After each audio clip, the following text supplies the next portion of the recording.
Oggi parliamo di un'ossessione che è durata quasi una vita intera e che è diventata una vera e propria persecuzione per la sua vittima. Oggi infatti parliamo dell'ossessione di Salvador Dalì per l'Angelus di Millet.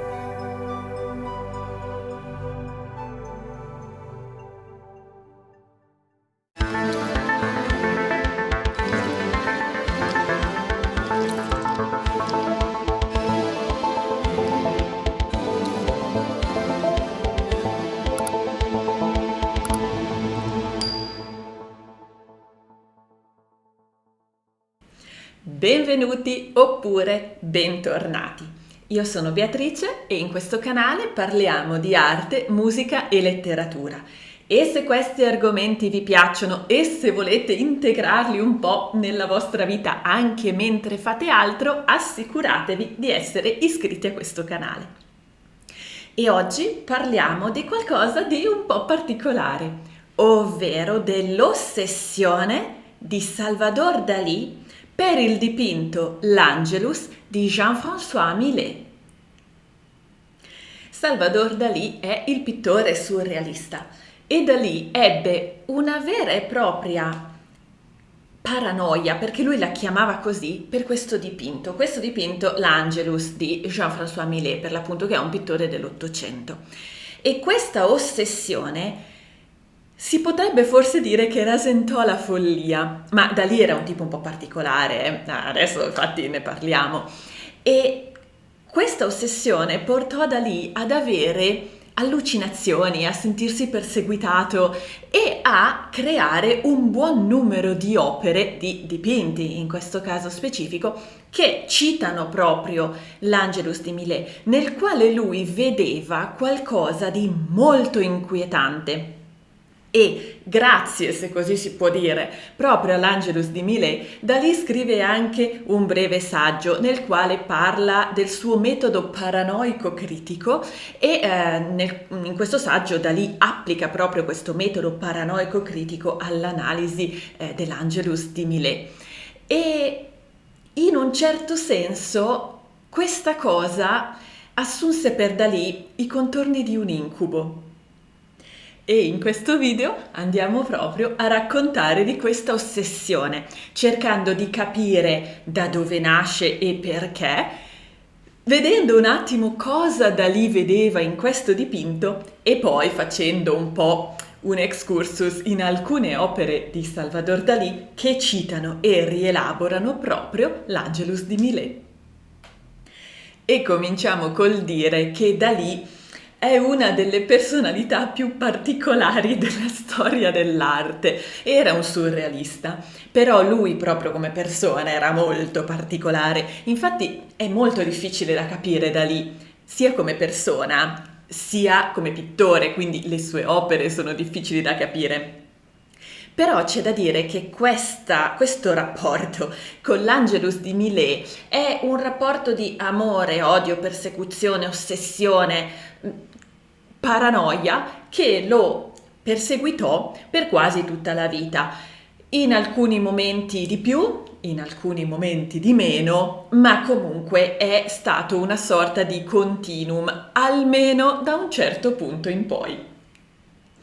E allora cominciamo a raccontare questa storia e dobbiamo partire da lontano, dagli anni in cui un piccolo Salvador Dalì frequentava le scuole elementari. Dalì nasce nel 1904 e morirà poi nel 1989.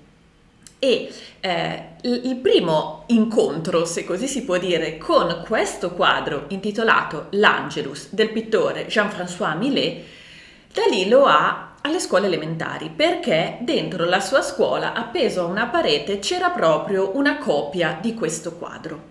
E quello che Dalì dice è che fin da subito questo dipinto lo colpì in modo particolare, ma in modo non positivo. Infatti ne rimase praticamente impressionato fin da subito.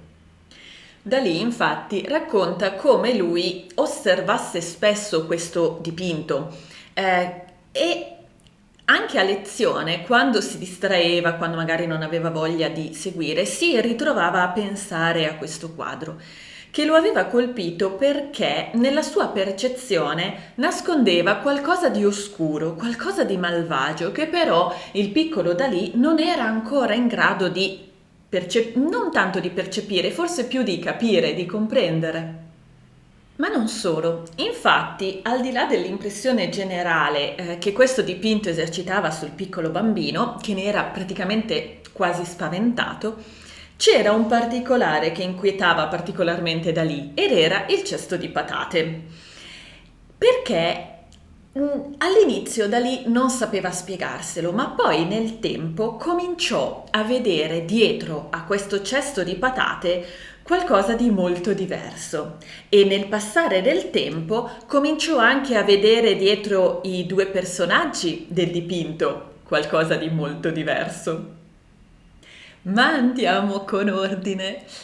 Allora abbiamo detto che c'è Dalì alle elementari che per la prima volta vede questo dipinto e ne rimane impressionato, spaventato, turbato, insomma non gli piace in un certo senso, però ne è attratto, però forse dietro c'è qualcosa e però alla fine la vita va avanti, perché infatti Dalì completa le elementari, diventa grande, poi si iscriverà anche all'Accademia delle Belle Arti, poi si farà degli amici e poi darà scandalo, verrà sbattuto fuori dall'Accademia delle Arti e poi conoscerà quella che diventerà sua moglie, insomma la vita va avanti. E questo primo incontro di Dalì con questo, a parere suo, inquietantissimo dipinto, viene un po' dimenticato, viene un po'.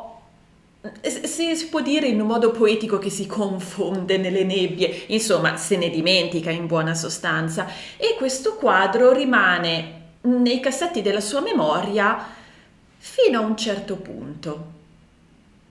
Per la precisione, fino al 1932. Dalì ha 28 anni e a un certo punto dice che nel giugno del 1932 si presenta d'improvviso al mio spirito, senza che alcun ricordo recente né associazione cosciente possa darne un'immediata spiegazione, l'immagine dell'Angelus di Millet. Tale immagine costituisce una rappresentazione visiva nettissima e a colori. È pressoché istantanea e non dà seguito ad altre immagini. Ne sono grandemente impressionato, grandemente turbato, poiché, nonostante che nella mia visione di tale immagine tutto corrisponda esattamente alle riproduzioni del quadro da me conosciute, essa mi appare non di meno assolutamente modificata e carica di una tale intenzionalità latente che l'Angelus di Millet diventa d'improvviso per me l'opera pittorica più inquietante, più enigmatica, più densa e più ricca di pensieri inconsci che sia mai esistita. E queste sono le parole di Dalì tradotte, perché lui non scriveva in italiano, scriveva o in spagnolo o in francese, però comunque queste sono le parole di Dalì. E questo perché a un certo punto, nel 32, a Dalì ricompare, cioè praticamente gli appare davanti questo dipinto che lui aveva visto alle elementari. E da questo momento questo dipinto diventa per lui un'ossessione, perché come lui dice, io ho visto questa immagine, era quella che conosco, ma di colpo mi è apparsa diversa, perché ho visto in questo dipinto dei significati assolutamente inquietanti, assolutamente disturbanti.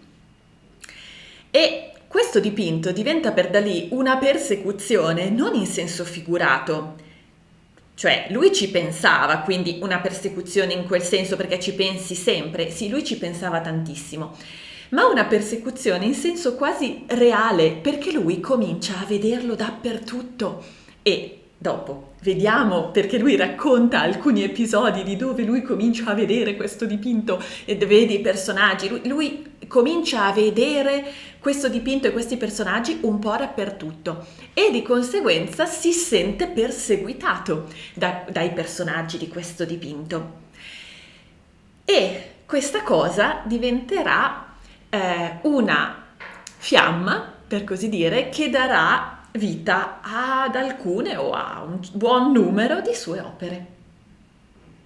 E a questo punto, quindi, prima di proseguire con il racconto, prima di andare a scavare un po' nella, diciamo, follia, tra virgolette, di Salvador Dalì, nella sua eccentricità e in questa paranoia, in questa ossessione, dobbiamo, direi, prima di tutto, andare a conoscere un pochino il dipinto di Millet, perché chiaramente è il cardine di tutta questa storia.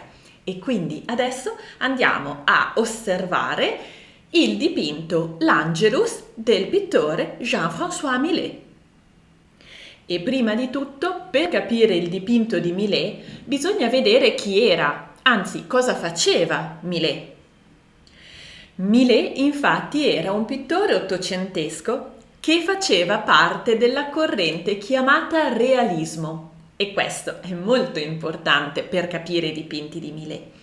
Il realismo era una corrente letteraria e pittorica che, come dice la parola stessa, voleva concentrarsi sulla realtà delle cose, ovvero voleva mostrare attraverso l'arte come stava la realtà veramente, quindi evitando le idealizzazioni, le mitologie, evitando questi soggetti molto eterei, che erano poi anche abbastanza tipici, o perlomeno lo erano stati fino al Settecento, ma comunque che erano presenti ancora nell'Ottocento.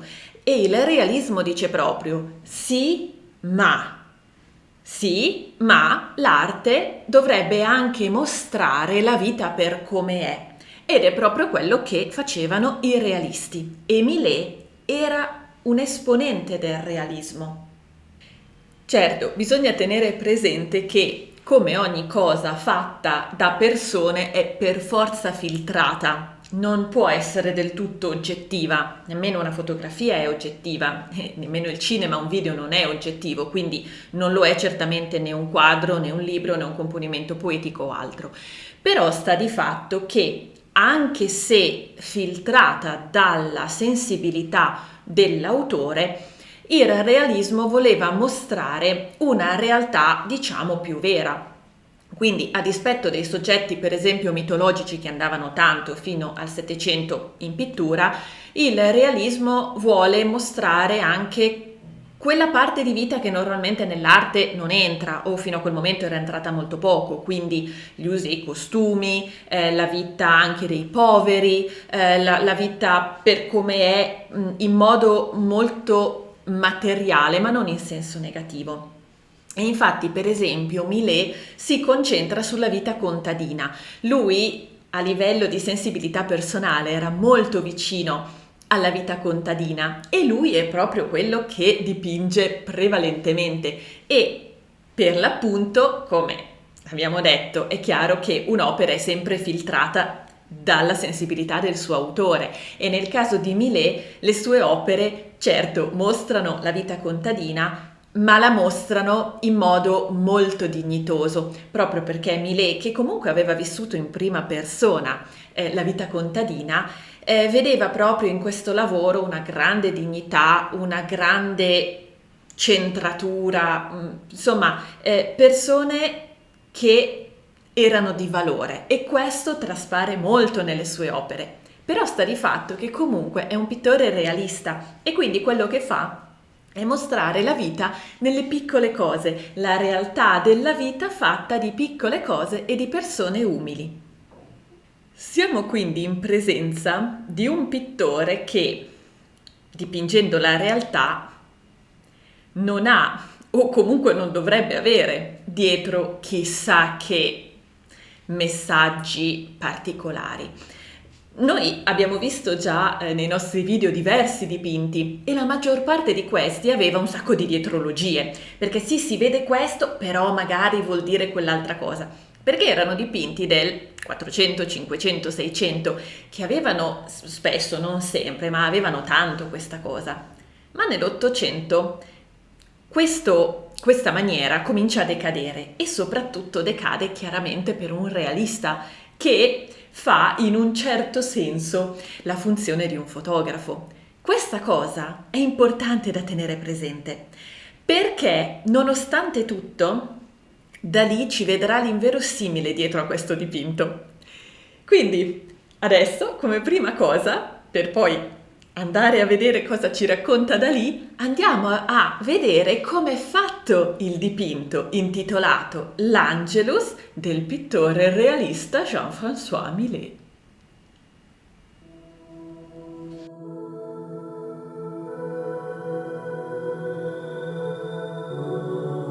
Il dipinto è un olio su tela e misura 55 cm x 56 cm ed è stato dipinto tra il 1858 e il 1859.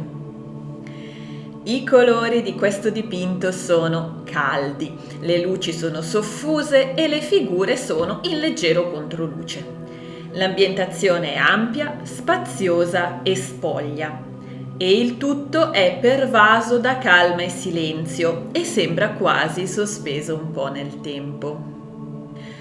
E il soggetto di questo dipinto sono due contadini, un uomo e una donna.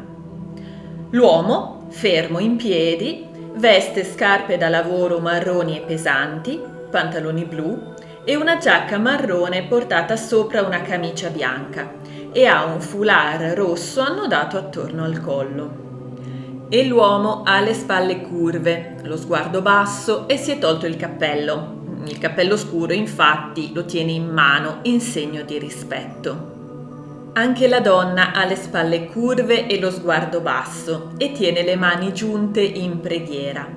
I suoi capelli sono trattenuti da una cuffietta e veste una giacca marrone dalle sovramaniche rosse, portata sopra una lunga gonna chiara, e ai piedi veste calzini e zoccoli di legno. Dietro alla donna una carriola di legno è stata lasciata lì, con sopra i sacchi, alcuni chiusi e uno aperto.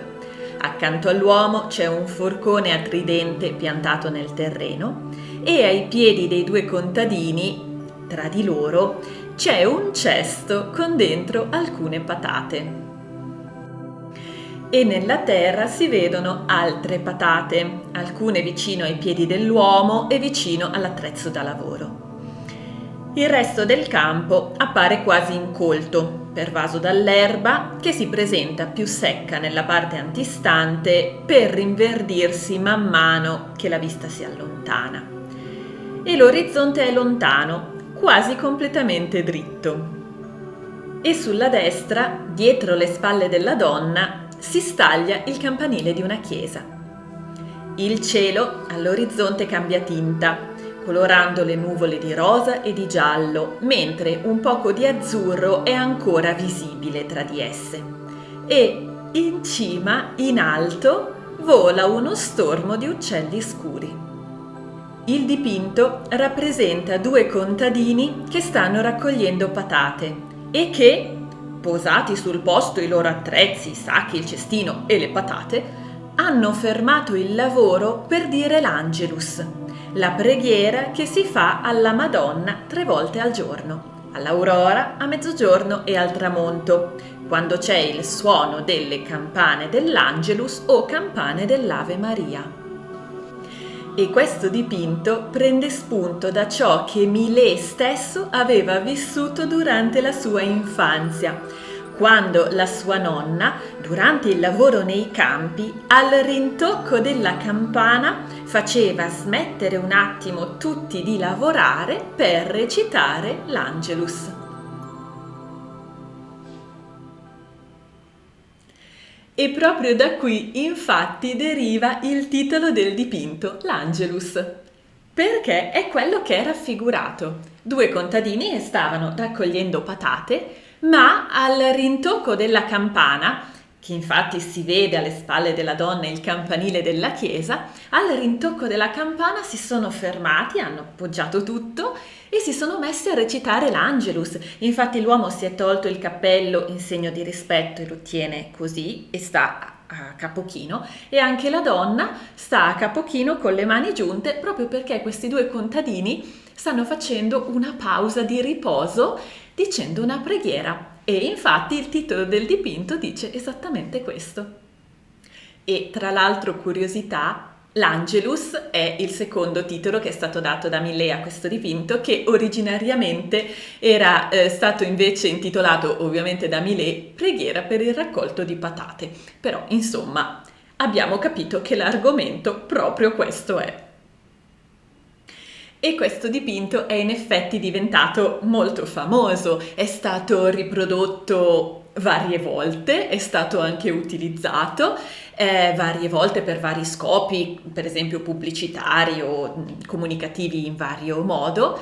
È stato utilizzato dai pittori come studio, un esempio per esempio è Van Gogh che se l'è ricopiato a disegno per studiarselo. E nel 1932, quando era esposto al Louvre, è stato anche rovinato, è stato sfregiato da un visitatore che è stato definito pazzo o psicopatico. E insomma, tant'è, il dipinto in effetti è piuttosto famoso. Però, tutto sommato, potremmo dire è tutto qui. Millet era un realista, Millet si è ispirato a quello che lui stesso da bambino aveva vissuto, Millet racconta un fatto di vita contadina di due contadini per l'appunto che si fermano durante il loro lavoro a dire una preghiera. Tutto qui, quindi potremmo dire non c'è altro. Per tutti, ma non per Salvador Dalì. L'interpretazione di questo quadro da parte di Salvador Dalì, infatti, parte male e finisce peggio, perché Dalì comincia a vedere in questo dipinto dei significati veramente disturbanti e si ha qualcosa che potremmo chiamare una discesa nella follia, forse più una paranoia, come appunto lui stesso la chiamava. E qui cominciamo con la prima interpretazione di Dalì, quella che riguarda il cesto di patate. Come abbiamo visto nel dipinto, ci sono i due contadini in preghiera e tra loro a terra, poggiato vicino ai piedi, più vicino ai piedi della contadina in realtà, ma comunque poggiato a terra tra loro, c'è un cestello, un cesto di vimini con dentro delle patate.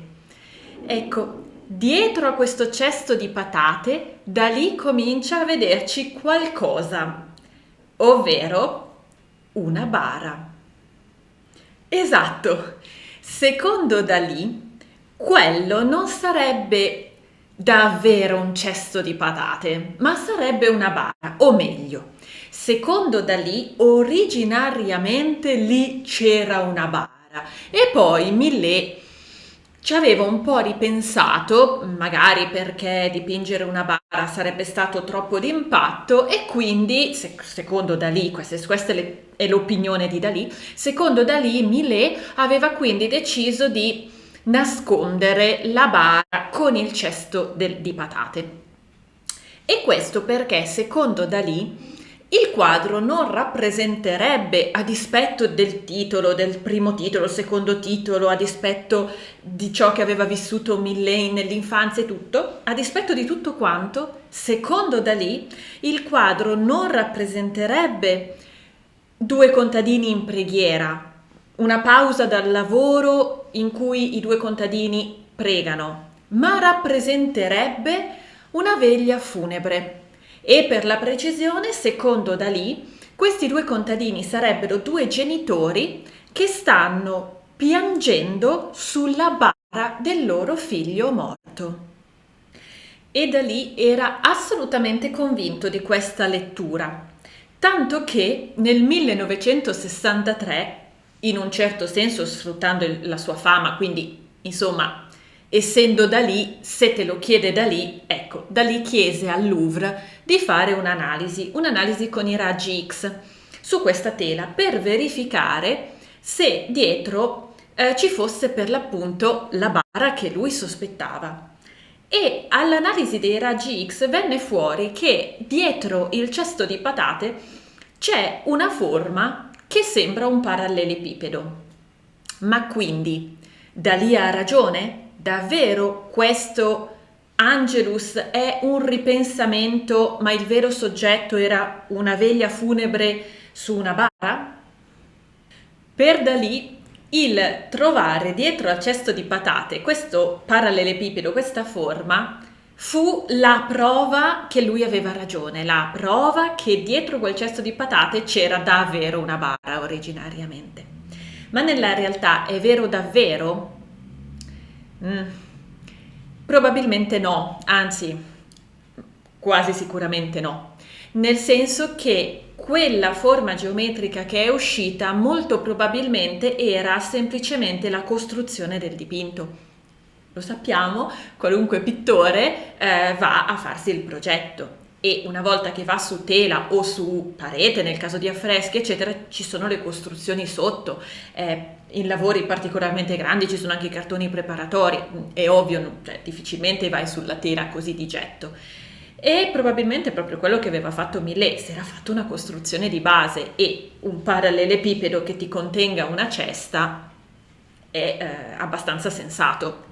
Quindi molto probabilmente quel parallelepipedo è la costruzione del dipinto, ma per Dalì diventò invece la prova che la sua lettura era corretta e infatti Dalì portò avanti praticamente per tutta la vita questa lettura su questo dipinto, ovvero che quel cesto di patate era un ripensamento di Millet che aveva deciso di coprire la bara con un cesto di patate, ma originariamente Dalì era certo quel dipinto rappresentava una veglia funebre, due genitori che piangevano sulla bara del loro bambino. Ma perché? Voglio dire, dietro un dipinto come quello di Millet non sembrano esserci particolari messaggi. È un dipinto, tra virgolette, semplice, semplice come lettura, immediato, diciamo, ok? Più che semplice potremmo dire è immediato come lettura. Quindi, come e perché può venire in mente di leggere invece una cosa di questo tipo? Come e perché è venuto in mente a Dalì di vedere in questo dipinto una veglia funebre sulla tomba di un bambino? E qui comincia a diventare un po' difficile rispondere. Nel senso che, come dicevamo, Dalì è una persona e una personalità molto complessa, una delle più complesse nella storia dell'arte. E se di lui conosciamo piuttosto bene l'iter lavorativo, non conosciamo così bene Dalì persona o comunque il suo stato emotivo e mentale. Perché qui a questo punto sorge una domanda. Ma Dalì, che parlava di paranoia, parlava di allucinazioni, faceva discorsi a volte un po' particolari, la sua produzione artistica anche è particolare, bisogna sempre tenere conto che è un surrealista, quindi ora, posto tutto questo, e posto che Dalì in prima persona parlava di paranoia, allucinazioni e altro, si può pensare che Dalì avesse anche dei disturbi o delle problematiche di qualche tipo? Psicologiche, psichiatriche? Ecco, anche qua difficile rispondere. A volte sembra di sì, ma a volte sembra di no. Quindi è difficile capire fino a che punto lui fosse una persona eccentrica, perché lo era. Fino a che punto lui fosse una persona che amava dare scandalo, perché lo era. E fino a che punto invece potesse avere realmente qualche tipo di, diciamo, problematica o comunque qualche tipo di manifestazione di tipo psicologico, psichiatrico. Anche perché Dalì stesso manteneva in modo completamente volontario dei comportamenti estremi, eccessivi, proprio per dare di sé l'immagine del genio pazzo. Quindi, Dalì aveva o no problemi di qualche tipo? Bella domanda. A tutti gli effetti non lo sappiamo, non ne siamo sicuri, perciò viene definito per lo più, mettiamolo così, una persona più eccentrica che altro, una persona che amava dare scandalo più che altro. Però c'è qualcosa nella storia di vita di Dalì che in effetti può essere importante da sapere per ricollegarsi a questa lettura di veglia funebre che lui dà a questo dipinto e anche per capire le letture successive che farà sempre di questo dipinto. A questo punto dobbiamo infatti raccontare che Salvador Dalì non è il primo Salvador Dalì e neanche il secondo. Lui è il terzo Salvador Dalì. Il primo, infatti, è suo padre, è il signor Dalì, che si chiamava Salvador, per l'appunto Salvador Dalì, e che era un notaio, e qualche fonte dice anche notaio e avvocato. Quindi Salvador Dalì, il pittore, si chiama come suo padre. Ma se suo padre era il primo Salvador Dalì, com'è che il nostro pittore non è il secondo ma è il terzo? Perché il secondo Salvador Dalì era suo fratello, cioè il fratello del pittore. È il signor Dalì, quindi Dalì senior, Dalì padre, aveva avuto un primo figlio maschio che aveva chiamato Salvador, quindi Salvador Dalì secondo, junior, se così vogliamo. Ma questo bambino era morto di meningite nel 1903 e 9 mesi dopo circa era nato il secondo figlio maschio, Salvador Dalì, il pittore. Ebbene sì, Salvador Dalì, il pittore, si chiamava, sì come suo padre, ma si chiamava come il suo fratello maggiore morto circa 9 mesi prima di lui, gli avevano dato lo stesso nome. Dopo Salvador Dalì, il pittore, arriverà un terzo figlio, che in realtà è una figlia, è la sorella di Dalì, che si chiamava Anna Maria. E quindi a questo punto si potrebbe dire, va bene, magari c'era una tradizione per il nome Salvador all'interno della famiglia, quindi avevano chiamato Salvador il primo bambino che poi era morto e di conseguenza al prossimo figlio che era un altro maschio hanno dato il nome Salvador. Potrebbe essere, ma la realtà è un po' più oscura di così. Infatti da qui cominciano i problemi. Infatti, a quanto pare, e stando a quanto poi è accaduto durante l'infanzia di Dalì, lui venne chiamato Salvador non tanto perché ci fosse una tradizione di famiglia, ma perché i due genitori volevano la copia del bambino morto. In pratica, loro avevano convinto il bambino di essere la reincarnazione del fratello morto. E a quanto pare era proprio una cosa che gli dicevano, lo portavano anche sulla tomba del fratello e gli dicevano che lui era la reincarnazione del fratello, cioè che lui era il fratello morto. Però i problemi non si fermano qui se già questo non fosse abbastanza. Perché sì, lui era la reincarnazione del fratello, lui era la copia del fratello. Tra l'altro, proprio nelle parole di Dalì, lui e il suo fratello morto si assomigliavano tantissimo.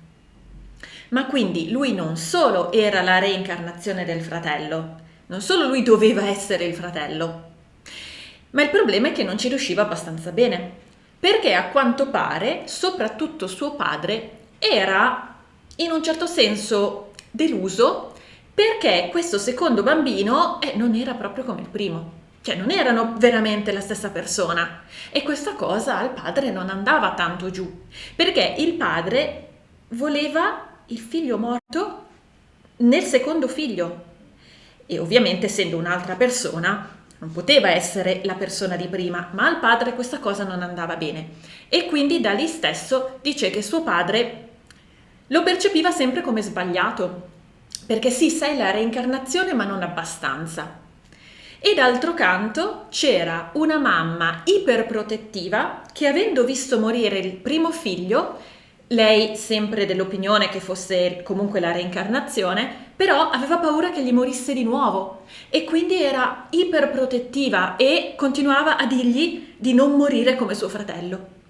Questa cosa, come è facile pensare, causò un trauma devastante nel bambino. Anche perché questa storia di essere la coppia più o meno reincarnata del fratello andò avanti per tutta l'infanzia. E questa cosa, per l'appunto, come si può immaginare, non fece affatto bene alla salute mentale di questo bambino. E da lì, per un periodo, ovviamente fu davvero convinto di essere la reincarnazione del fratello, che però percepiva comunque come una persona diversa da sé, però nello stesso tempo era lui. E poi percepiva di essere sì la reincarnazione, ma non del tutto, perché alla fine sì, ma non andava veramente bene, perché insomma il padre gli faceva un po' pesare che lui non era proprio il fratello morto. E questa cosa formò nella mente di Dalì una sorta di continuo paragone tra sé e il fratello, che però in quel momento era morto, e quindi causò in Dalì una sorta di, non vorrei chiamarla di ossessione perché in questo caso non è probabilmente la parola giusta, però diciamo in un certo senso di ossessione per la decomposizione e per gli insetti o altri animali legati specificatamente alla decomposizione come vermi, mosche, anche formiche di cui lui aveva molta paura, delle formiche, e questo senso di disfacimento, di mollezza, per l'appunto il corpo del fratello in decomposizione a cui lui si sentiva costantemente comparato, che lui doveva essere quella cosa lì. E questo ritorno del concetto di decomposizione, di sfacimento, di forme molli e di insetti è qualcosa che nella produzione di Dalì c'è tantissimo. Nei suoi dipinti ci sono tantissimo queste forme molli, queste forme in disfacimento, così come sono iperpresenti gli insetti, tra cui uno dei più presenti sono le mosche. C'è anche da dire che le mosche derivano anche dal fatto che lui comunque abitava in un villaggio che era anche un villaggio di pescatori, quindi le mosche ovviamente erano dappertutto, quindi lui ha anche un ricordo in questo senso positivo perché le mosche per lui erano l'infanzia, perché ne vedeva spesso proprio per via del pesce abbandonato. Una volta pulito i resti venivano abbandonati, però è comunque da notare come nella produzione di Dalì siano iperpresenti mosche, formiche di cui lui aveva paura e questa mollezza, queste forme in disfacimento, questo senso a volte di decomposizione. Non è probabilmente solo per la questione del fratello, ma questo fatto che lui nella mente aveva sempre il fratello morto in decomposizione e lui doveva essere quella cosa lì e lui era costantemente comparato a quella cosa lì, chiaramente questo alla fine lo segnerà per sempre. E quindi, sapendo questo, è possibile che Dalì abbia visto in un quadro rappresentante due contadini in preghiera in realtà due genitori che piangono sulla tomba del figlio morto? Noi non sappiamo se Dalì abbia letto in questo dipinto questo tipo di soggetto per via specificatamente del suo trauma infantile, però è quantomeno possibile, plausibile, perché l'aveva vissuto in prima persona. Lui aveva vissuto per anni il fatto che i suoi genitori continuavano a compiangere il figlio morto e ci portavano pure lui sulla tomba del fratello morto. E quindi è una cosa che da lì ha fondamentalmente interiorizzato. Non vorrei dire come una normalità, però l'ha certamente interiorizzata come qualcosa di molto presente. E quindi è possibile o anche magari plausibile che lui, avendo interiorizzato questo modo di vedere la vita, l'abbia poi proiettato su un dipinto, nello specifico questo dipinto, dove due contadini che si fermano da raccogliere le patate per pregare, lui ci abbia visto due genitori che piangono sulla tomba di un figlio morto, tomba che poi viene nascosta. Ma in realtà questa lettura, quella della bara dietro al cesto di patate, è la lettura meno estrema che Dalì fa del dipinto di Millet.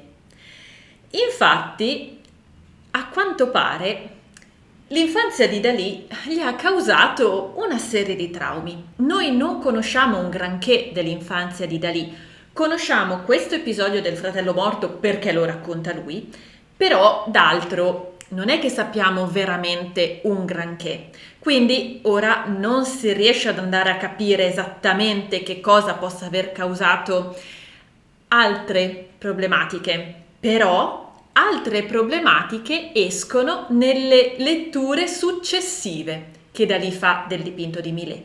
Infatti, come detto, Dalì parte dicendo: no, secondo me questi non sono contadini che pregano, secondo me questi sono genitori che piangono e c'è una bara. Ma poi va oltre. Un'altra delle problematiche di Dalì, infatti, era quella riguardo la sessualità. Lui percepiva la sessualità e la femminilità come qualcosa di orrorifico, come qualcosa di bestiale, di pericoloso e fino di mortale. E questa cosa, parole di Dalì, hanno sempre causato a lui una vera paura dell'atto sessuale e anche una paura della donna e della femminilità.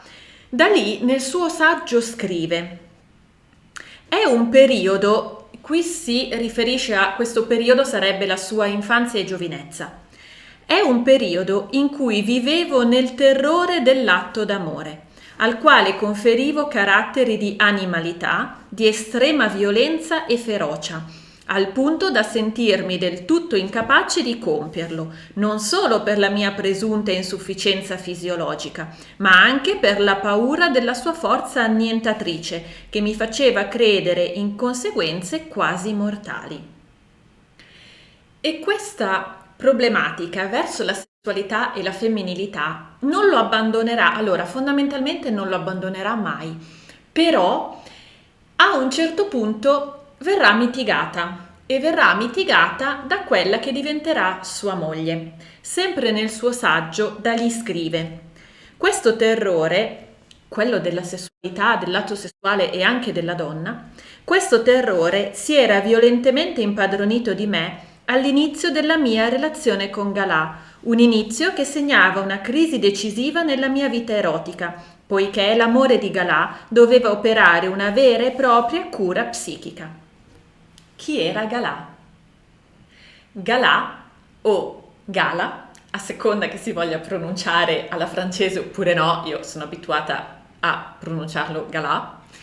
Galà era la donna che diventerà sua moglie. Lei al secolo si chiamava Elena Ivanovna Diakonova e Galà è il soprannome che Dalì diede a lei. E lei era in realtà la moglie del poeta surrealista Paul Éluard. E nel 1929, quando Dalì aveva 24 anni e Galà 34, perché lei era 10 anni più grande di lui, nel 29 i due si incontrano. E qui, a seconda delle fonti, ci sono cose diverse, nel senso che ci sono alcuni che dicono che per entrambi fu una sorta di colpo di fulmine, i due cominciarono a parlarsi e poi non si lasciarono più. Altri invece dicono che il colpo di fulmine l'ebbe solo lui per lei e lei all'inizio non era tanto convinta, ma poi dopo un po', insomma dopo neanche troppo, anche lei cominciò a legarsi a Dalì. Fatto sta che effettivamente, in buona sostanza, da quando grosso modo si conobbero, poi i due non si lasciarono più. E il loro rapporto è difficile da inquadrare, nel senso che anche qui, a dipendenza di chi scrive, a dipendenza delle fonti, c'è chi dipinge Galà come una donna più o meno manipolativa, più o meno capace, più o meno a volte addirittura cattiva. È difficile capire dove stia la verità, non avendo conosciuto queste persone. Quello che si sa è che Dalì ebbe successo lavorativamente grazie a Galà, perché era lei che era capace a venderlo, era lei che era capace a mettere in luce il suo lavoro e quindi poi a farlo diventare Dalì. In sostanza Dalì è stato Dalì non come capacità, perché ovviamente le capacità di Dalì sono indiscutibili, ma proprio come nome a livello di marketing. Dalì è Dalì a livello di marketing grazie a Galà. E da lì quello che si sa è che è sempre stato innamorato follemente di sua moglie e lei è forse la sua grande ossessione ed era anche la sua musa. Infatti Galà compare in un numero spropositato di opere di Dalì e Dalì la cita sempre. E quindi Galà a quanto dice Dalì, è stata proprio la persona che l'ha aiutato anche a superare in buona parte questo trauma che derivava evidentemente sempre dall'infanzia e che gli causava una vera paura della donna e soprattutto del sesso e dell'atto sessuale.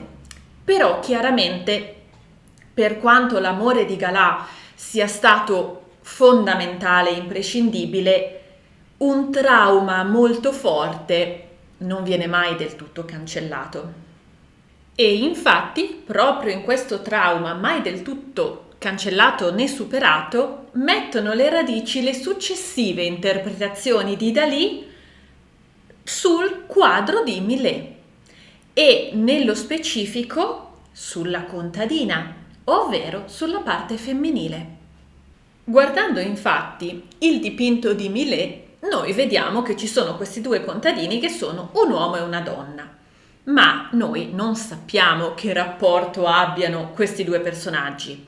Sono parenti? Sono fratelli? Fratello e sorella? Fanno parte della stessa famiglia? O sono marito e moglie, quindi una coppia? Secondo me, probabilmente la maggior parte di noi, e me compresa, li legge come marito e moglie perché probabilmente la lettura più immediata del dipinto è una coppia di contadini, quindi marito e moglie, che stanno lavorando il loro campo, il loro povero campo di patate, per cercare di mettere in tavola una cena. Quindi diciamo che forse per la maggior parte delle persone così di primo acchito si direbbe ma saranno marito e moglie che lavorano al loro campo. E infatti la prima interpretazione di Dalì è proprio quella che questi due siano una coppia, addirittura una coppia di genitori che piange sulla bara del proprio figlio. Però a questo punto, se questi sono una coppia, qui entra il secondo trauma di Dalì, la seconda problematica. In una coppia c'è una parte femminile, almeno in una coppia formata da un uomo e una donna c'è una parte femminile e Dalì ha paura della parte femminile. Dalì infatti comincia a vedere nella contadina la parte femminile e quindi la sessualità femminile, che lui percepisce, anche come sessualità in senso lato, come violenta e pericolosa. E a conferma di questo, lui vede la posizione della contadina. Come sta la contadina? Così, in preghiera. Tecnicamente è in preghiera, quindi la contadina ha le mani giunte e il capo basso e avendo le mani giunte ha i gomiti verso il proprio petto, quindi in questo modo. In questa posizione, che sarebbe teoricamente di preghiera, Dalì vede invece una posizione di attacco. Dalì, e questo lo dice nel suo saggio, Dalì vede in questa posizione in realtà la posizione che precede l'attacco in alcuni animali. Lui dapprima cita il canguro, ma poi soprattutto cita la mantide religiosa. La mantide religiosa, lui dice, si pone per caricare l'attacco, si pone in questa posizione così simile a quella della contadina, quindi le zampe con i gomiti, diciamo così, delle zampe verso il petto, le zampe vicine e poi la mantide balza. E dove balza? Addosso al maschio. Addosso al maschio per copulare con lui, in sostanza in questo senso per abusarlo. Ma non solo, perché che cosa fa la mantide dopo che si è unita al maschio? Se lo mangia. E questo per Dalì è il concetto della sessualità e della femminilità, quindi lui vede dentro questa contadina e nella posizione di questa figura la posizione che precede l'attacco, che precede il balzo. Quindi lui dice: quella contadina non sta pregando, quella contadina è come la mantide religiosa, sta prendendo la posizione del salto per poi balzare addosso al suo compagno, unirsi a lui, sostanzialmente appunto abusandolo, per poi ucciderlo ed eventualmente mangiarselo. e a riprova della sua lettura lui porta delle raffigurazioni che sono al di fuori del dipinto di Millet. Per esempio riporta delle cartoline, ma anche delle fotografie o altro, dove lui dice: se si fa caso, molto spesso le donne sono ritratte in queste posizioni, e lui nel suo saggio per esempio fa vedere una cartolina dove c'è una donna che sta in questa posizione, è una cartolina dove sotto c'è scritto di cercare marito, una cosa di questo tipo, dove la donna sta così, quindi con le mani giunte, i gomiti verso di sé, così. E lui in queste posizioni non vede un gesto di preghiera, non vede anche semplicemente un gesto aggraziato perché fa bello vedere la persona in una certa posizione, ma ci vede un attacco. Ci vede l'attacco della femmina verso il maschio, della mantide verso il maschio. E a maggior ragione lui dice: se si guarda il dipinto di Millet, si può vedere che il maschio risponde a questa posizione. Perché? Se si guarda il dipinto di Millet, la contadina sta in preghiera così. L'uomo sta in preghiera dopo che si è tolto il cappello, quindi l'uomo si è tolto il cappello e tiene il cappello davanti e il capo chino, perché anche l'uomo è in preghiera. E quindi normalmente diciamo che per tradizione, se così vogliamo, per rispetto l'uomo si toglie il cappello e per rispetto la donna si copre il capo. Questo è un po' una tradizione che è stata per tanto tempo. Quindi in segno di rispetto l'uomo in chiesa o quando prega si toglie il copricapo, ed è quello che fa il contadino. E quindi dove lo mette questo cappello? Beh, lo tiene in mano chiaramente. Ma in questo semplice gesto di rispetto, Dalì vede invece un gesto di protezione. Infatti lui dice: siccome la femmina sta caricando l'attacco, quindi è nella posizione della mantide e sta per balzare, l'uomo, il maschio, si ritrae, quindi china il capo e, dice Dalì, si copre i genitali con il cappello in protezione, perché sa che cosa sta per fare la femmina. Chiaramente questa lettura è piuttosto estrema. Dalì era partito dicendo: questi non sono due contadini in preghiera, in realtà sono due genitori che piangono sulla bara del loro bambino morto. E probabilmente questa lettura si collega al trauma che lui aveva avuto da bambino per via del fratello morto, ma soprattutto per via del fatto che lui doveva impersonare il fratello morto. Poi Dalì a questo punto fa questa lettura che è molto più estrema di quella dei due genitori che piangono sulla bara, ovvero in realtà questi sono una coppia, però lei sta per balzare su di lui, per abusarlo, per ucciderlo e magari anche per mangiarselo. Ma a questo punto Dalì fa ancora un passo avanti e fa una lettura ancora un pochino più estrema.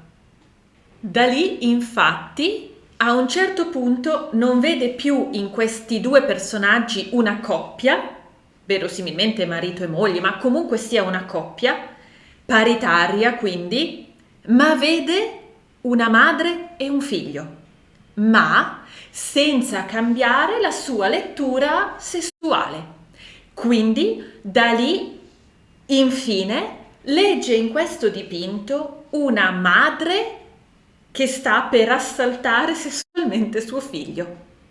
La madre mantide, quindi questa madre che prende la posizione di attacco della mantide, che sta per balzare addosso a suo figlio, l'uomo che cerca di proteggersi e di ritrarsi, e questa madre mantide si unirà sessualmente a suo figlio e poi, come le mantidi, lo ucciderà e lo mangerà. La questione del mangiare è un'altra cosa che ritorna in Dalì, la questione del mangiare per assorbire l'altra persona, però insomma questa lettura ultima è quella in sostanza di un rapporto incestuoso e lui vede in questi due contadini questa tensione sessuale fortissima, ma non più come coppia, ma come madre e figlio.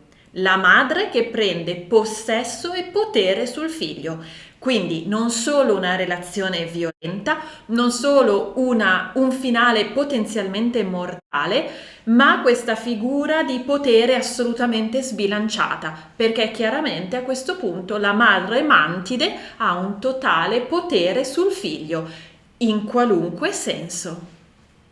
Ora, sarebbe interessante capire da dove può arrivare una lettura così estrema e anche così disturbante di un dipinto che per l'appunto dopo tutto sembra abbastanza lineare come lettura. Come detto, noi dell'infanzia di Dalì non sappiamo un granché, a parte quello che racconta lui, poi qualcosa anche che racconta sua sorella.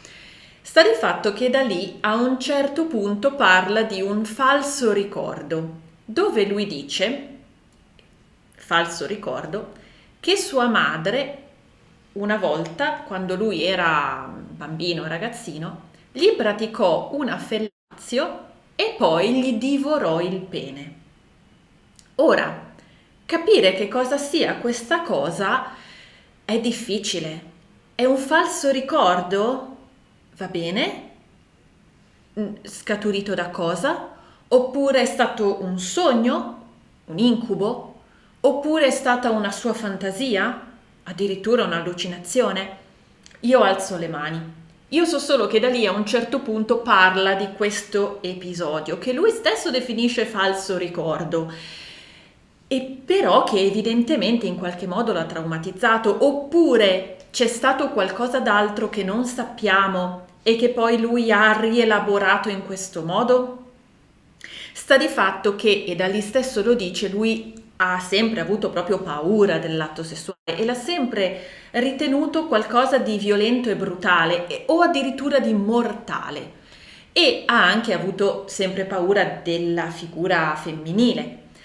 E poi, come detto, Galà è riuscita appunto con il suo amore a mitigare un po' questa cosa, però come dicevamo è evidente che un trauma, soprattutto, ma quanto sembra un trauma di questa portata, quindi qualcosa che lo ha portato ad avere una vera e propria fobia, non si cancella del tutto, è stato mitigato, è stato sicuramente in un certo senso messo sotto controllo, comunque certamente Galà ha aiutato tantissimo da lì, però del tutto evidentemente questo trauma non se n'è mai andato proprio completamente. E sta di fatto appunto che da lì arriva infine a leggere questo nel dipinto di Millet, cioè dopo tutto l'iter lui arriva a leggere un rapporto incestuoso e violento tra una madre che prende possesso in tutti i sensi del figlio. E c'è da dire che la questione della bara sotto il cesto di patate però non se n'era mai andata. Ma come se non bastasse, il dipinto di Millet comincia a perseguitare Dalì, il quale lo vede in ogni dove e lo vede percependolo così. Quindi con questo tipo di lettura così disturbante, così inquietante. Come si fa a sapere queste cose?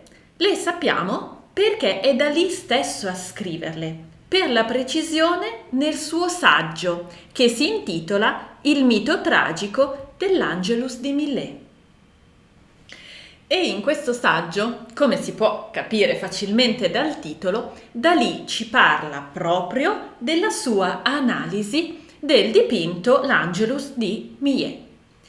Ora, Dalì, per fare l'analisi di questo dipinto e quindi per far capire come fa ad arrivare alla lettura che abbiamo appena visto, utilizza quello che lui chiama metodo paranoico critico, che è un metodo di sua invenzione che derivava da pregressi che c'erano stati nei surrealisti, però insomma il metodo paranoico critico è in buona sostanza una sua invenzione.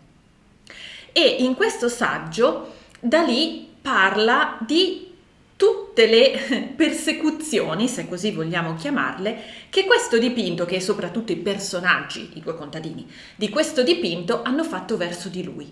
Lui che comincia a vedere questo dipinto dappertutto.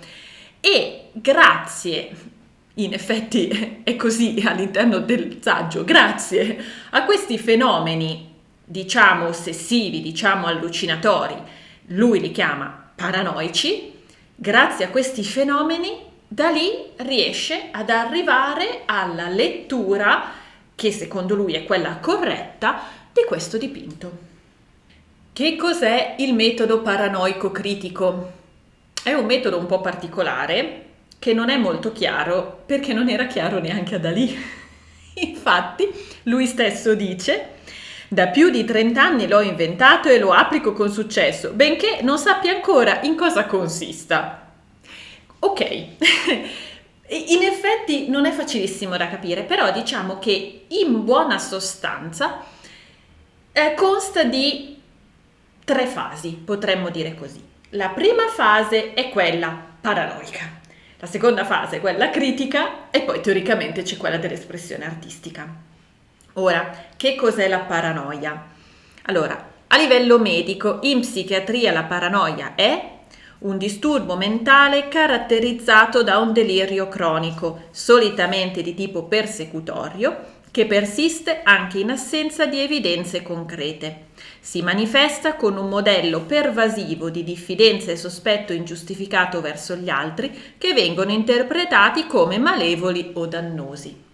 Ora, indubbiamente Dalì ha un senso persecutorio, perché lui, vedendo i personaggi di questo dipinto dappertutto, se ne sente perseguitato e indubbiamente li percepisce tecnicamente come malevoli e dannosi, perché abbiamo visto tutta la sua lettura di stampo violento, sessuale e violento, soprattutto violento, del dipinto. Quindi lui chiama episodi paranoici tutte le volte che lui vede questo dipinto in giro. Ma in che senso? In senso proprio, ma anche no. Ovvero, indubbiamente, come dicevamo, questo dipinto è diventato molto famoso, quindi certamente ci sono delle riproduzioni, certamente è utilizzato anche come pubblicità, era utilizzato anche come quello che noi oggi chiameremmo un meme o anche per farci delle battute satiriche. Insomma, questo dipinto, essendo famoso, è poi sempre un po' riutilizzato. Quindi da lì ovviamente fa degli esempi dove lui fa vedere delle battute satiriche, dei meme come li chiameremmo noi oggi, che fanno fede al dipinto di Millet, quindi in questo senso li vede dappertutto. Poi però dice anche che l'ha visto raffigurato in un servizio da tè, e va bene, e poi però comincia a fare degli esempi dove obiettivamente il dipinto di Millet c'entrerebbe un po' poco, ma dove lui vede il dipinto, o meglio, specificatamente le due figure, i due contadini.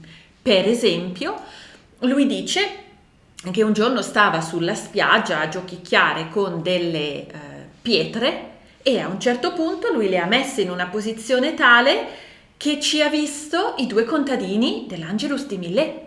E anche le forme dice che un po' glielo ricordavano. Poi un'altra volta dice che un giorno stava camminando e sta per scontrarsi con un'altra persona, un pescatore, e quindi cosa fa? Si sposta per evitarlo e l'altro uomo fa lo stesso, perché altrimenti si sarebbero toccati, si sarebbero scontrati. Quindi ovviamente anche l'altra persona lo scansa. E in quel momento, nelle posizioni che loro due hanno assunto per evitare di colpirsi, lui vede lui vede i due contadini dell'Angelus di Millet. Poi vede anche in un altro servizio da tè, adesso se non mi sbaglio era un altro rispetto a quello effettivo dove era riprodotto il dipinto, lui vede nella teiera verso la tazza il concetto della contadina verso l'uomo. E poi, per esempio, parla anche di un sogno che ha fatto. Lui a un certo punto sogna di essere al Museo di Storia Naturale di Madrid, dentro una sala dove ci sono gli insetti, è il Museo di Storia Naturale, quindi ci sono anche gli insetti, e lui lì al centro della sala sogna di vedere enormi, gigantesche, le due figure dei due contadini e sogna di avere un rapporto sessuale con Galà sulla porta di questa stanza del museo al di sotto di queste figure. Poi dice anche di aver immaginato, però da come lo descrive sembra un'immaginazione particolarmente vivida, quasi allucinatoria, di aver immaginato di immergere in un contenitore pieno di latte caldo questo dipinto, però lo immergeva dalla parte dell'uomo. Allora, ci sono tutta una serie di esempi che lui fa per far vedere quanto questo dipinto, nella fattispecie quanto le due figure dei contadini lo perseguitassero e come lui le vedeva o comunque le percepiva, le sognava, le immaginava costantemente e in ogni dove praticamente. E questo lui lo chiama paranoia. Lui questa fase, perché nel suo metodo di questo si tratta, lui questa fase la chiama fase della paranoia, fase paranoica, dove ci sono questi episodi che sono a volte quasi allucinatori, dove lui per l'appunto percepisce questo dipinto o comunque i due personaggi di questo dipinto. A questo punto, nel suo metodo, dopo la fase della paranoia, c'è la fase critica, ovvero lui dice che a questo punto bisogna prendere ciascuno di questi episodi paranoici e analizzarli in modo critico. Lui non intende in modo medico, lui intende proprio in modo critico nel senso di significato. Esempio, lui prende l'episodio delle pietre, quindi quando era sulla spiaggia che stava giocando con queste pietre, e ci vede i due contadini. Allora lì lui fa tutto un collegamento con il concetto dell'atavismo, come lo chiama lui, quindi il concetto che i due contadini nel dipinto di Millet rappresentano la sessualità è qualcosa di atavico, le pietre sono qualcosa di atavico, quindi c'è tutto un collegamento con questo concetto dell'atavismo, del fatto che è qualcosa di connaturato, di antico e così via e così via. Quindi questo per esempio è una lettura critica del suo episodio paranoico. Oppure prende il sogno che ha fatto, quindi il sogno nel Museo di Storia Naturale di Madrid, e lì lui la lettura critica che ne dà è legata alla sua infanzia, legata al concetto degli insetti, che lui durante l'infanzia vedeva le mosche, vedeva gli insetti, ma c'era anche il collegamento col fratello morto, gli insetti come decomposizione, e lui lì in questa sua infanzia, rappresentata in pratica dal Museo di Madrid e dagli insetti, vede le due grandi figure dei contadini che nella sua mente rappresentano quel rapporto violento, e lui ha un rapporto con Galà, violento però, perché lui lo descrive, non è che lo descrive veramente, però lo dice, si capisce che è un rapporto violento e è lui a essere violento con Galà, quindi nel sogno. Quindi nonostante lui percepisca più la figura femminile come violenta verso il maschio, però nel sogno è lui a fare un atto violento verso Galà. E insomma va avanti così, e questo nel suo metodo sarebbe la fase critica, quindi prendere gli episodi che lui chiama paranoici e cercare in un certo senso di dargli un ordine, di vederli per l'appunto in modo critico, però senza esagerare. Senza esagerare, perché bisogna ricordare che comunque Dalì era una personalità particolare, una personalità eccentrica e anche un surrealista. Per cui il suo metodo si compone di due fasi. Io prima ho detto 3 perché la prima fase è la parte paranoica, la seconda fase la parte critica e potremmo dire che la terza fase è quella della produzione artistica. Quindi Dalì nella fase critica va a cercare di comprendere la parte paranoica, ma non troppo, non la va a decostruire più di tanto. Tra l'altro Dalì era un appassionato di psicanalisi e insomma lui stesso definisce così il suo metodo spontaneo di conoscenza irrazionale basato sull'oggettivazione critica e sistematica di associazioni e interpretazioni deliranti. E lui dice che il suo metodo funziona molto bene, però che funziona soprattutto perché c'è un nucleo molto importante, una galà. Quindi anche questa volta Dalì alla fine riporta tutto quanto a Galà, che era dopo tutto la sua vera grande ossessione.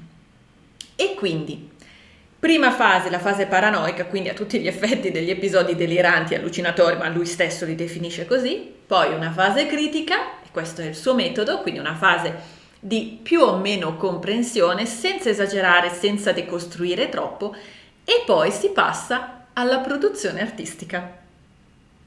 E infatti adesso andiamo proprio a vedere un po' la produzione artistica di Dalì per quanto riguarda la rielaborazione, la riproposizione dell'Angelus di Millet. Io qui ho scelto alcuni dipinti di Dalì nei quali lui ripropone appunto l'Angelus di Millet, che bisogna sempre tenere presente in che modo lui lo leggeva, quindi come un rapporto violento, incestuoso e tutto quello che abbiamo detto. Non sono tutti i dipinti in cui può comparire l'Angelus di Millet, sono alcuni. Alcuni sono secondo me particolarmente interessanti, altri sono particolarmente palesi e quindi li ho scelti.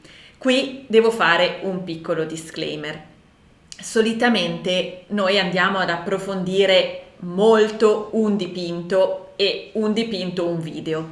In questo caso, siccome questa è una storia un po' particolare, adesso andremo a vedere diversi dipinti e quindi chiaramente per questioni di tempo non andiamo ad approfondire come facciamo di solito, diamo uno sguardo generale a vari dipinti, proprio perché andiamo a vedere come Dalì ripropone e rielabora l'Angelus di Millet proprio in virtù del significato che lui dà a questo dipinto.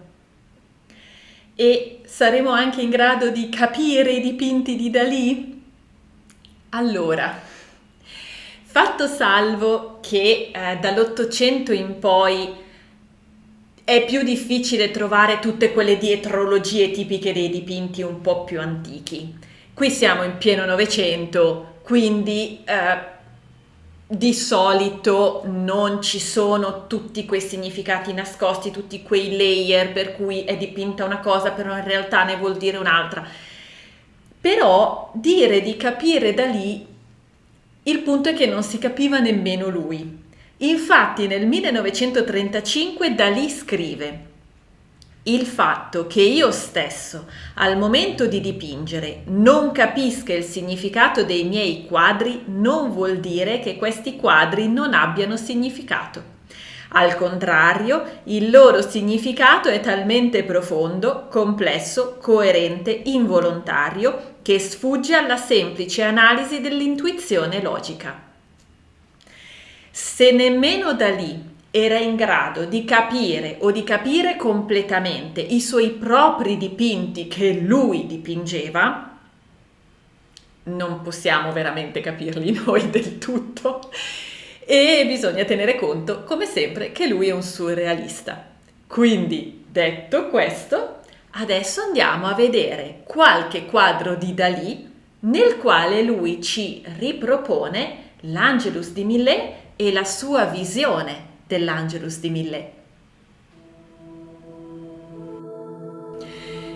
E cominciamo questa scoperta di alcune delle opere di Salvador Dalì dedicate, se così si può dire, all'Angelus di Millet da un dipinto del 1932 intitolato L'Angelus, ovvero lo stesso titolo del dipinto di Millet.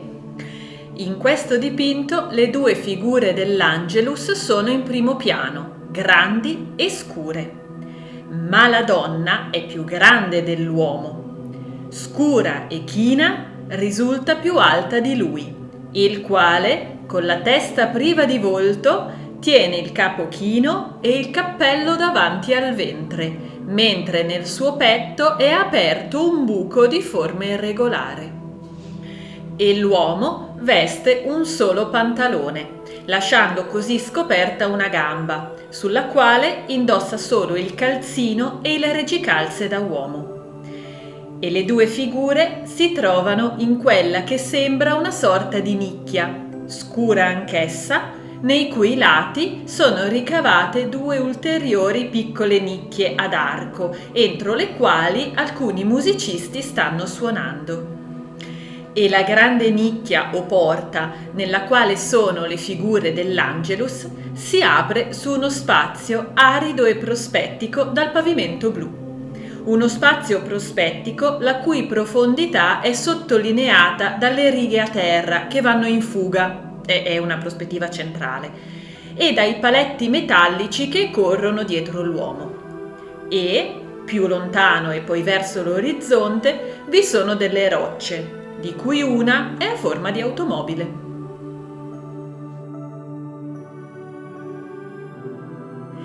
Il secondo dipinto che andiamo a vedere e che cita l'Angelus di Millet è Gala et l'Angelus de Millet précédant immédiatement la venue des anamorphoses coniques, traducibile come Gala e l'Angelus de Millet che precede l'immediato o l'imminente arrivo degli anamorfosi conici. Io forse l'avrei tradotto come anamorfi o anamorfici conici. Ed è un dipinto del 1933. In questo dipinto vediamo una porta aperta che dà su una stanza illuminata da una luce calda. Nella stanza vi è un uomo calvo vestito con una camicia bianca che dà le spalle all'osservatore e che è seduto a un tavolo coperto in parte da un panno rosso. E su questo tavolo c'è una forma geometrica, un cubo si direbbe, inclinato su di un piano e con sotto una biglia bianca o forse una perla. E questo uomo sembra star mostrando qualcosa, forse la forma geometrica, a Gala, o comunque sembra che le stia parlando. E Gala è in fondo alla stanza, appoggiata al muro, sorridente, con addosso un paio di pantaloni chiari, una camiciola, un cardigan multicolore e un cappellino sportivo. E in questa stanza, alla sinistra dell'osservatore, c'è quello che potrebbe essere un armadio o un camino chiuso o semplicemente un muro decorato, sulla cui mensola stanno 3 busti di gesso di gusto greco. Ma se si presta attenzione a cosa c'è al di qua della porta aperta di questa stanza, si può notare come al di qua, verso l'osservatore, vi sia uno spazio buio, presumibilmente un'altra stanza, ma buia. E in questo spazio al di qua si possono notare 2 cose. La prima è la riproduzione del dipinto L'Angelus di Millet sopra la porta. Qui Dalì vuole presumibilmente ottenere un'immagine quanto più simile al dipinto originale, anche se, come si può vedere, le distanze tra i personaggi e gli oggetti sono maggiori e anche l'ambiente è ancora più spoglio e brullo rispetto al dipinto originale. E mancano i particolari del cielo e dell'orizzonte, come se tutto fosse qui ancora più spoglio e sospeso. Ma naturalmente la cosa più particolare e inquietante che si può notare è la figura umanoide che sta nascosta dietro la porta. Questa figura ricorda per certi versi una figura femminile, anche se è assolutamente non definibile. E il suo comportamento sembra quello di un predatore o di un mostro che, nascosto dietro la porta, sta per balzare nella stanza e addosso alle persone che vi sono all'interno. Che sia questo un anamorphose conique, ovvero un anamorfico conico. Del resto, il titolo del dipinto è Gala et l'Angelus de Millet, che precedono immediatamente la venuta degli anamorfi conici. Gala è in fondo alla stanza illuminata che sorride, l'Angelus di Millet è sopra la porta e quindi, capito dov'è Gala e capito dov'è l'Angelus, è ragionevole pensare che questa creatura sia proprio un anamorfo conico.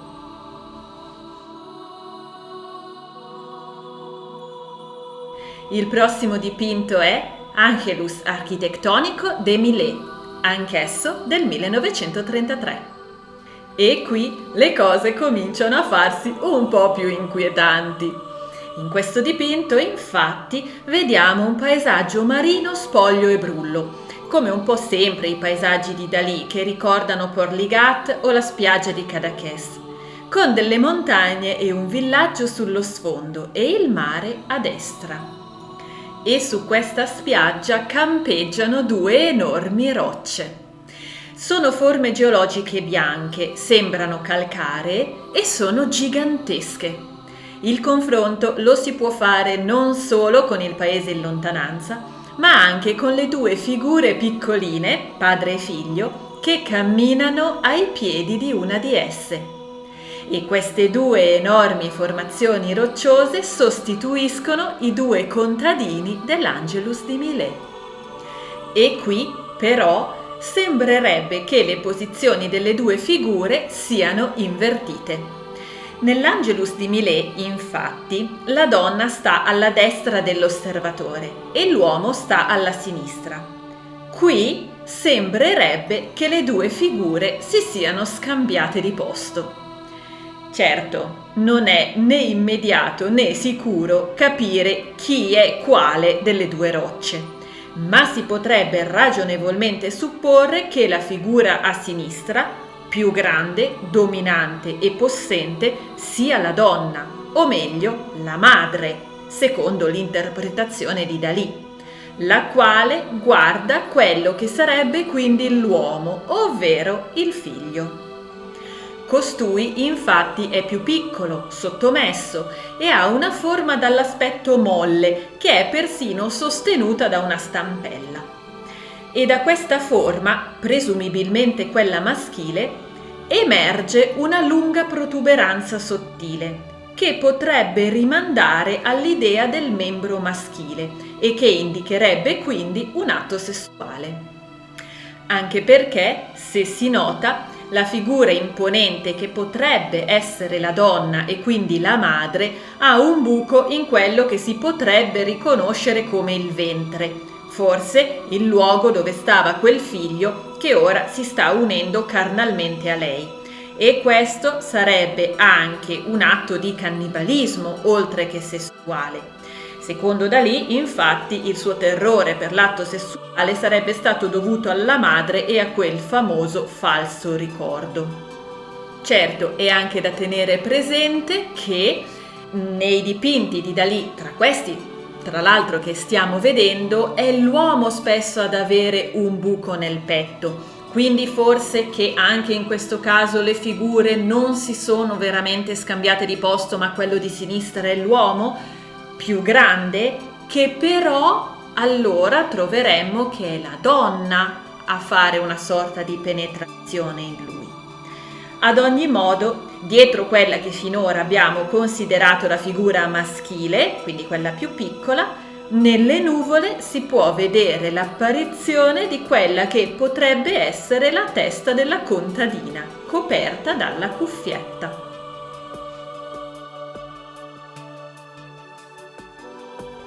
Il prossimo dipinto è Les atavismes du crépuscule, che è tradotto come atavismo del crepuscolo, anche se in effetti in francese è plurale e quindi forse sarebbe gli atavismi del crepuscolo, del 1934. E qui la situazione diviene ancora più inquietante. I due contadini sono qui ritratti in uno dei paesaggi brulli dal sapore marino tipici di Dalì e presentano colori mordenti e carichi di una luminosità quasi fastidiosa. La contadina, a destra, è nella posa di preghiera che tanto ossessionava Dalì e nella quale lui vedeva una posizione di attacco pronta al salto per abusare dell'uomo e ucciderlo. E infatti il suo compagno è già cadavere. Anche qui, come nel primo dipinto che abbiamo visto, l'Angelus di Dalì, l'uomo è ritratto mentre veste un solo pantalone, così che una gamba gli rimanga nuda e scoperta, abbigliata solo con il calzino e le reggicalze maschili. E anche qui, come nel primo dipinto, l'uomo ha un grande foro irregolare nel petto, che qui sembra essere proprio all'altezza del cuore. E l'uomo, come si può notare, è già cadavere. Il suo viso, infatti, è un teschio. È già morto, ucciso dalla donna, oppure è una precognizione di ciò che avverrà, ovvero la donna che spiccherà il salto su di lui per accoppiarsi con lui e poi ucciderlo. Dalla contadina parte una lunga protuberanza, mentre dalla testa dell'uomo nasce la carriola, quella stessa carriola che nel dipinto di Millet era a terra con sopra i sacchi di patate. Anche qui si presenta con sopra 2 sacchi, ma qui fluttua nell'aria, originando dalla testa dell'uomo, che diventa un tutt'uno con il manico della carriola. E la carriola in Dalì è un tema che di tanto in tanto ritorna. Infatti, per esempio, Dalì aveva anche progettato una sceneggiatura chiamata La carriola di carne. Il prossimo dipinto è Lo spettro dell'Angelus del 1934. In questo dipinto si ha a tutto campo una figura inginocchiata. Sembra essere una figura femminile, dalla testa allungata, nella quale sono riconoscibili i seni e un ventre prominente che potrebbe anche ricordare una bocca. E una sua natica è sproporzionatamente lunga, come accade in altri dipinti di Dalì, e sostenuta quindi da una gruccia.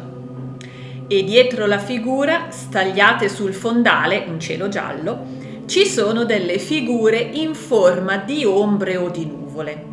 E in queste figure sono riconoscibili, in alto dietro la testa della figura, i 2 contadini dell'Angelus di Millet. Se la figura nuda, che parrebbe essere femminile, potrebbe rappresentare qualcosa di sessuale, e il tema del sesso è sempre molto presente nelle opere di Dalì, le ombre nuvole dei 2 contadini sono, come dice il titolo, lo spettro dell'Angelus che arriva da lontano nella mente a incombere inquietante e minaccioso. Il prossimo dipinto è Meditazione sull'arpa del 1932-34.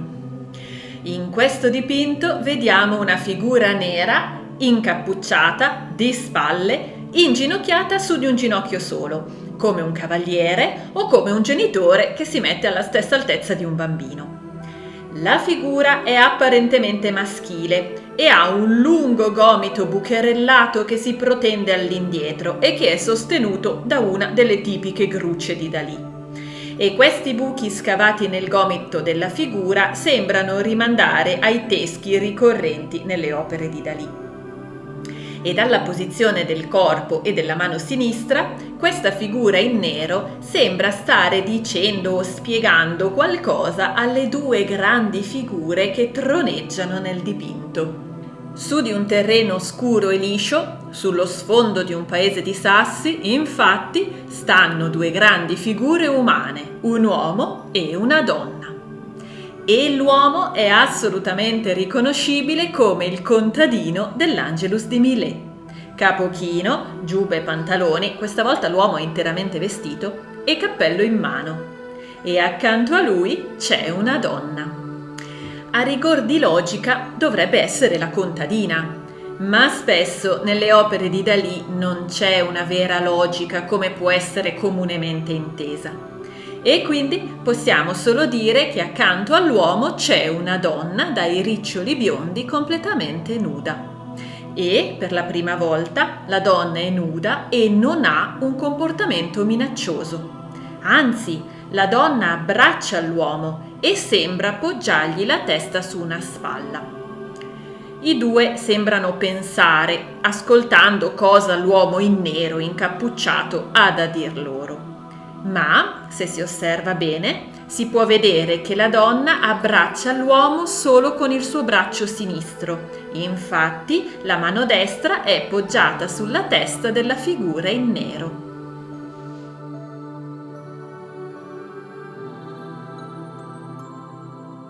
Ma per un dipinto nel quale la donna non risulta minacciosa, ce n'è subito un altro nel quale si vede tutta la paura che Dalì aveva per il genere femminile, la sessualità e forse anche per la maternità. Il prossimo, infatti, è un disegno del 1934 che si chiama Sueño de Alejandro Magno, assassino della madre, ovvero Sogno di Alessandro Magno, l'assassinio della madre. In questo disegno, chiamato anche Omaggio all'Angelus di Millet, si vedono ancora le due figure dei contadini, ma questa volta molto rivisitate. A destra si vede quella che era la contadina, ora una figura genericamente femminile, che sta di rimpetto a una figura genericamente maschile, una volta il contadino dell'Angelus. E questa volta non solo l'uomo è più alto della donna, ma tiene in mano anche un'arma, un coltello.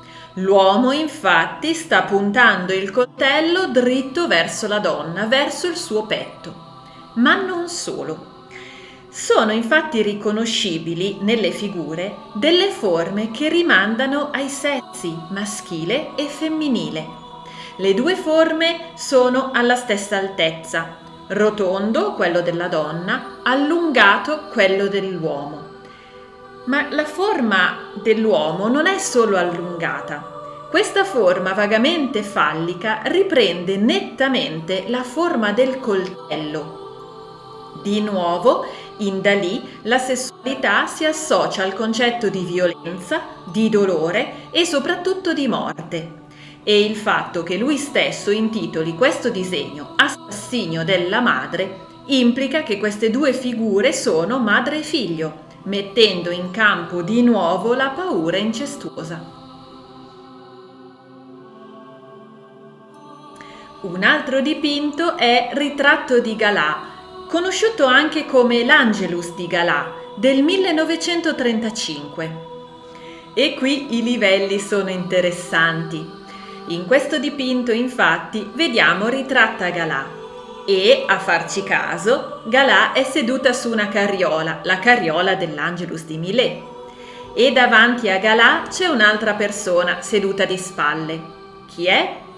Quello che si può notare è che è vestita esattamente come Galà, quindi probabilmente è sempre Galà, ma vista di spalle. È Galà di fronte a Galà. E questa seconda Galà, di spalle, sta seduta su quella che sembra una grande scatola di legno. E sul muro, dietro alla testa della Galà frontale, c'è appeso un Angelus di Millet, un po' diverso.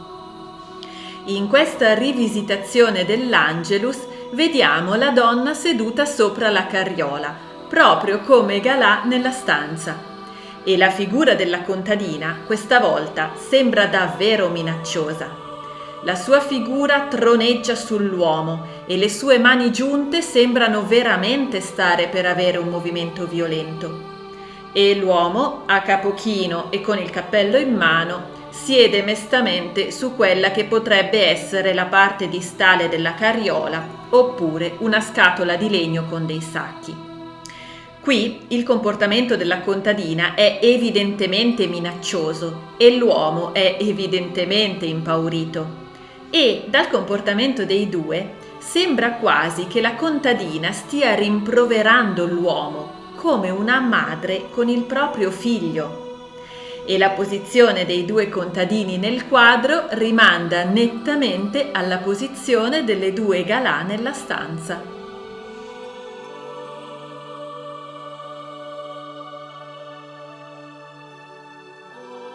Un'altra opera nella quale possiamo vedere una citazione, questa volta piuttosto positiva, delle due figure dei contadini è Couple aux têtes pleines de nuages, chiamato anche Dalì Galà protagonizzando El Angelus.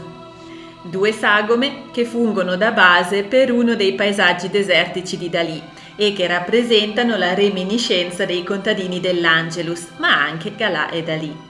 E, come dice il titolo, all'altezza delle teste di queste due sagome c'è proprio il cielo terso con delle nuvole bianche. E quasi alla fine, come penultima, una delle opere più imponenti di Dalì sul tema dell'Angelus di Millet, ovvero La stazione di Perpignan del 1965, il cui titolo completo è Gala osserva Dalì nello stato di assenza di gravità nella sua Pop Hop Yes Yes Pompier, in cui si presentano alla nostra vista le due figure angoscianti dell'Angelus di Millet in uno stato di letargo atavico, il tutto davanti a un cielo che può trasformarsi all'improvviso in una enorme croce di Malta. Al centro la stazione di Perpignan, nella quale converge l'universo completo. E in questo titolo Dalì ha praticamente descritto questo enorme dipinto di 3 metri per 4, che è tuttavia piuttosto complesso nei suoi particolari. L'idea di questo dipinto gli venne un giorno, proprio alla stazione di Perpignan, dove ebbe un'illuminazione circa la struttura dell'universo, o forse uno dei suoi deliri che lui chiama paranoici. Infatti Dalì scrive: si è scoperto che l'universo, essendo una delle cose più limitate di tutto ciò che esiste, nella sua struttura, osservando tutte le proporzioni, è esattamente come la stazione di Perpignan. Infatti, l'unica differenza è che al posto delle biglietterie dell'universo ci sarebbe la stessa misteriosa scultura, la cui copia scolpita nella pietra mi perseguita da diversi giorni. In questo gigantesco dipinto, al centro di tutto, c'è una specie di porta di luce che si apre e la figura vista da sotto è Dalì stesso. E sotto, vicino al pavimento, Galà lo guarda seduta sopra un sacco di patate sulla carriola. Ma Dalì è anche la figura sopra il treno, perché in cima a tutto c'è un treno, a ricordare che l'illuminazione circa la natura dell'universo gli venne proprio alla stazione di Perpignan. In trasparenza c'è il Cristo crocefisso, altro tema ricorrente in Dalì, e ai lati sono ripetuti più volte i personaggi dell'Angelus di Millet. A sinistra si può vedere chiaramente l'uomo, col capo chino e il cappello in mano, sotto i cui piedi giace un sacco di patate, mentre a destra si può vedere la contadina, in atto di preghiera con davanti il forcone. Ma non solo. In trasparenza, a sinistra, si può vedere ancora il contadino che sta caricando sacchi di patate sulla carriola, mentre a destra, in trasparenza, si possono vedere le due figure, presumibilmente sempre il contadino e la contadina, che hanno una posizione tale che può ricordare un rapporto da dietro, mentre la contadina solleva un sacco di patate.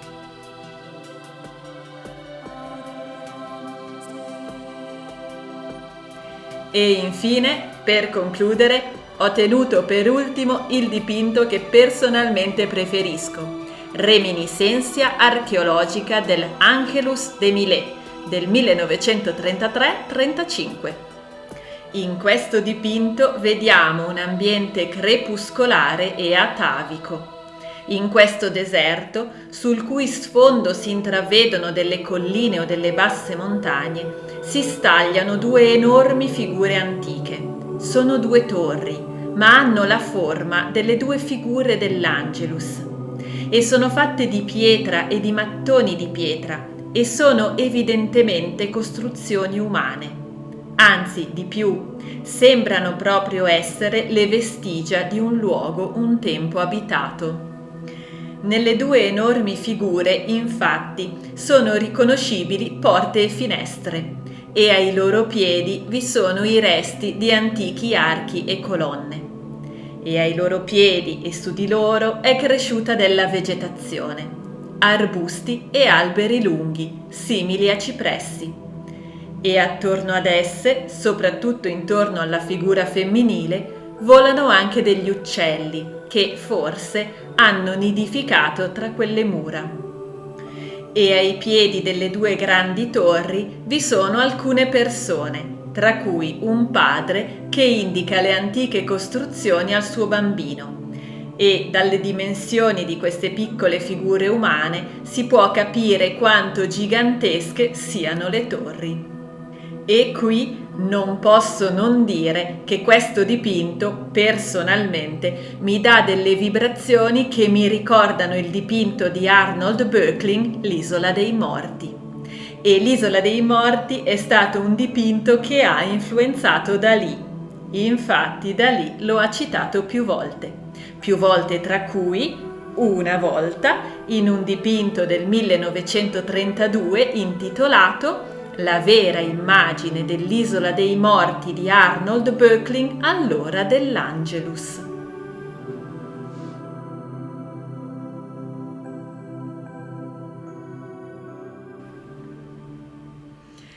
E l'ossessione di Dalì per l'Angelus di Millet, nata al tempo delle scuole elementari, fomentata dai suoi traumi e portata avanti per tutta la vita, finisce non nel 1989 con la morte di Dalì, ma nel 1982 con la morte di Galà. Galà, infatti, muore nel 1982 e da quel momento Dalì perde completamente la voglia di vivere e quindi anche la voglia di creare. Subito dopo la morte di Galà, Dalì smette di mangiare e di bere, probabilmente in un tentativo di suicidio, che però non gli riesce perché le persone attorno a lui si accorgono e lo soccorrono e lui viene ospedalizzato. Dalì sopravviverà a Galà ancora 7 anni, ma in questi 7 anni a un certo punto lui rimane vittima di un incendio a casa sua e si suppone che anche questo sia stato un tentativo di togliersi la vita, che però di nuovo non gli è riuscito. Sta di fatto che però dalla morte di Galà, Dalì, perdendo completamente la voglia di vivere, perde anche la voglia di creare e quindi abbandona anche la sua analisi e la sua ossessione per l'Angelus di Millet. Un'ossessione che forse l'avrebbe veramente portato alla pazzia e che è riuscito a controllare e a combattere grazie all'aiuto dell'amore di Galà. E io vi ringrazio tantissimo di aver visto questo video e di essere rimasti con me fin qui. Voi conoscevate la storia dell'ossessione di Salvador Dalì per questo dipinto, l'Angelus di Jean-François Millet? Fatemelo sapere in un commento, fatemi sapere cosa ne pensate in un commento e se questo video vi è piaciuto lasciatemi un mi piace. E soprattutto, se questi argomenti vi piacciono, quindi se vi piace l'arte, vi piace la musica e vi piace la letteratura, iscrivetevi a questo canale e magari attivate anche le notifiche così che potrete rimanere informati sulle mie nuove pubblicazioni. Detto questo, quindi, io vi ringrazio ancora e vi do appuntamento al prossimo video. Ciao!